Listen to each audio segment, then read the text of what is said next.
Grace and peace to you, sisters and brothers. Pastor Amy here, coming to you from the parsonage of St. Paul's United Methodist Church in El Paso. I have with me my favorite readers, Natalie and Auggie. We have 3 stories to share with you today. We're going to read from the Bible and then also a couple of our favorite stories that we like reading here at the house. We are again using our deep blue Bible storybook, and so let's share our first story.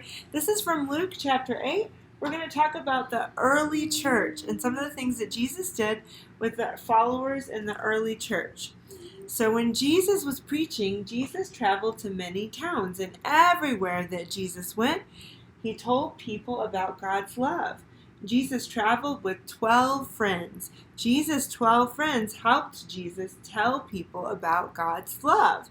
There were also many friends who were women who were part of Jesus' crowd, and they helped Jesus tell people about God's love.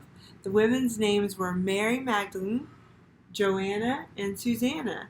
The 12 friends and the women were Jesus' helpers. So this is how the early church began, with people learning from Jesus and helping.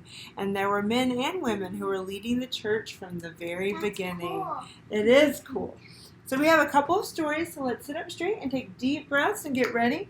The first is a counting story that Auggie has chosen for us today. It's an Animal 1, 2, 3. Can y'all help me read this together? Yes. Yeah, you can help me. 1 tall giraffe. 2 big walruses. Yes. These are board books that we're reading with Olivia, and we've discovered that we still like them too. 3 wise owls. 4 howling coyotes. Yes, they look like dogs. 3 and 4 wise owls and howling coyotes. 5 scuttling crabs. That's right, in the ocean. 5 scuttling crabs. They pinch, yeah. 6 bouncy bunnies or rabbits. Yes, everybody loves bunnies. They're so cute and cuddly. 7 hissing snakes. They travel like a worm and they are yuck. They travel like a worm and they're yucky. They slither. 8 busy. What sound does a bee make? Buzz. Right. Yuck. 9 sneaky foxes. That's right. I love fox. I love foxes, yes. I play fox like a giant me, and I spook a fox. Okay, what is this? 10 funny Fish. fish. Why are they funny? Because they look like. They're making fish face. Can you make a fish face? Make a fish face. Where go Disney fish face? That's not a fish. It's funny though. Okay, so this is one of our favorite stories. I've had this story for a long, long time. It's way before I had kids, but we started reading it together recently. It's called Professor Puffendorf's Secret Potions. Do you remember this one? Yeah, Natalie really likes this one. Okay, settle in. It's a little bit long, but it's so, so good. Professor Puffendorf's Secret Potions. Professor Puffendorf was the world's greatest scientist. You probably have some of her inventions in your own home. Maybe unburnable toast, or a banana-matic, or perhaps the Smello telephone. There's Professor Puffendorf and all of her famous inventions. Professor Puffendorf's laboratory was a wonderful place full of odd-shaped bottles and tubes and strange-looking machines that hissed and steamed and spluttered and squeaked. Did you have a question, Auggie? Yes. There's a bad guy in the sky. Well, don't give it away yet. They don't know the story. Don't tell them yet. We're going to read it together. On a cluttered counter in this laboratory was a cozy cage, and in this cage lived a guinea pig named Chip. And Professor Puffendorf loved Chip, and Chip loved her. He was a friendly little creature, bright and clever. She loved Chip, and Chip loved her. Professor Puffendorf's assistant was a man named Slag, a lazy, grumbling fellow. As he swept the floor, he mumbled, "Look at that professor just sitting at her desk while I do all the work. She's rich and famous, but who ever heard of poor, honest Slag?" And then he swept the dust under the linoleum. Oh my, he's jealous, and he doesn't do his work very well. Yeah. One day, when Professor Puffendorf was going to a conference, she said to Slag, "Please wash all the thistle tubes and dust the Magnabird hemisphere. And this time, try to remember to turn off the titanium blender when you leave." Then she put on her hat and went out. As soon as the professor had gone, Slag jumped into her chair and put his feet up on the desk. "Ah, yes, this is where I belong," he said, and he helped himself to the professor's dish of peppermints. So there she is talking to Slag, and then the professor puts on her fancy hat to go to the conference, and then Slag sits in the desk and eats her candy. That's not very kind. Suddenly, his eyes fell on a cabinet marked "Top Secret." This cabinet was locked with 2 padlocks and 3 combination locks, and Slag had been told never, never to open it. But he forgot that now, and he rummaged through the professor's desk until he found the keys and the combination. And soon the top secret cabinet stood wide open, revealing colorful rows of bottles filled with mysterious potions. He loves potions. Oh, he's going to love those potions, isn't he? He's not supposed to have them, though. No. No. She wants to keep them by herself. Right. She's keeping them for a reason. So Slag picked one up, and it said, "Hair today. For thick, red, curly hair instantly, take 10 drops and count to 5. Slag was about to put the bottle to his lips, but he hesitated. He knew that many of the professor's top secret formulas had not been tested. They might not work. They might even be poisonous. Then Slag had a wicked idea.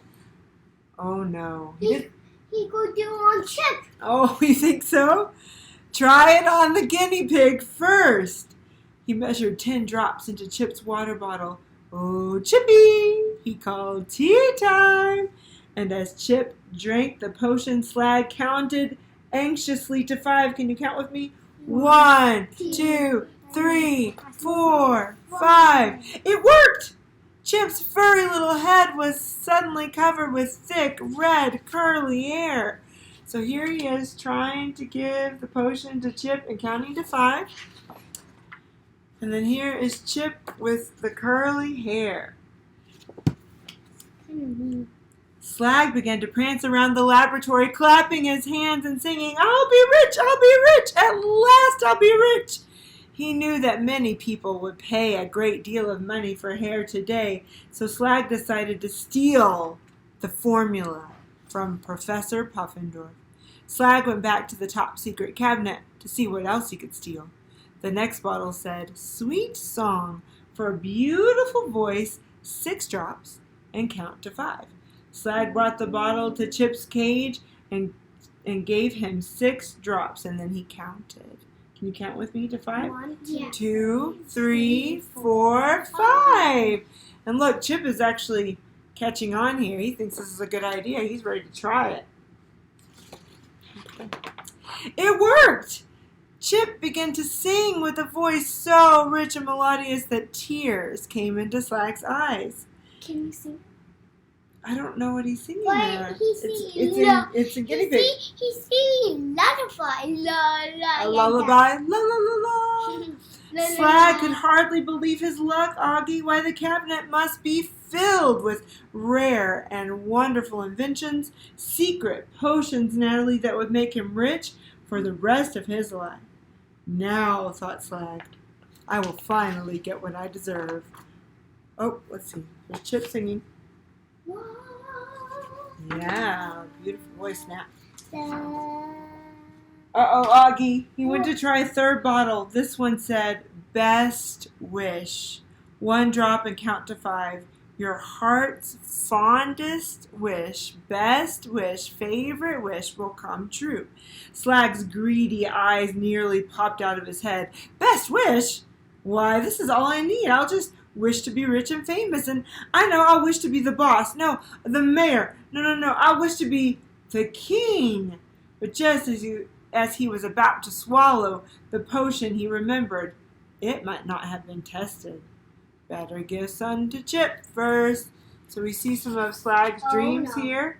And there's Chip, ready for his next potion. Don't tell him yet, they don't know. Slag looked at Chip with an evil glint in his eye, and with trembling fingers he measured out one drop, saying, "Make a wish, boy, whatever your little rodent heart desires. A ton of alfalfa, a new treadmill, you name it, Chippy, and it's yours." Chip swallowed the potion obediently, and Slag counted. 1, 2, 3, 4, 5. What's gonna happen? I don't know. It worked! What happened? They switched places. They switched places. Chip wished to be outside of the cage, and now Slag was inside of the guinea pig cage. Yay! Yay! What's gonna happen when the professor comes back? Let's find out. When Professor Puffendorf came back that evening, she knew at once what had happened. The top secret cabinet was open, and Chip was whistling a magnificent tune as he swept the floor, and Slag was running on the treadmill. "You're a very silly little man," sighed the professor, shaking her head at Slag, "and you got just what you deserved." She passed a sunflower seed through the bars of his cage. "But don't you worry, my dear. I'm sure I can get you out of this mess." So she's going to be kind to Slag and help him fix the problem. And you'll turn Chip back into a tiny mouse. Yeah, maybe. But first, she continued, turning to Chip, "I'm famished. Would you care to join me for tea and unburnable toast and then perhaps a game of checkers? Checkers?" "Yes, thank you," said Chip. "That would be lovely." Then he put. Yes, it's nice to be together. Yes, honey. But why are they so big? He has to be small. Well, he took that potion. So that's why he's small. Then he put away his broom, hung up his coat, and followed the professor out of the laboratory, remembering to shut off the titanium blender as he left. There we go. There we go. Mommy, did we do well? You did so well. That was really fun. Thank you all for being with us tonight. We hope you have a great evening, and we look forward to seeing you next week. Say grace and peace, everybody. Grace and peace. Grace and peace to you.